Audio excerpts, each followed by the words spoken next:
یه سری مسائل دیگه هم راجع به گیاهان من بگم.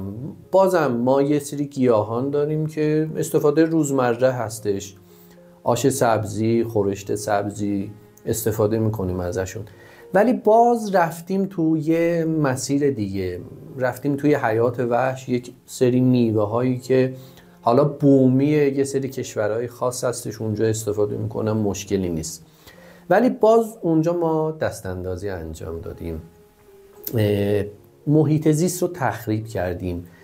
باید اون گیاهان رو شما مثلا ببرین، اون گیاهی که از اونجا میاد حتما دونه‌ای داخلش داره که وقتی روی همون گیاه توی همون منطقه باشه میتونه رویش مجدد داشته باشه. میاریم اینجا، بحث آفت‌ها هستش که از کشورهای مختلف میاد مثلا به کشور ما، از کشور ما به کشورهای دیگه.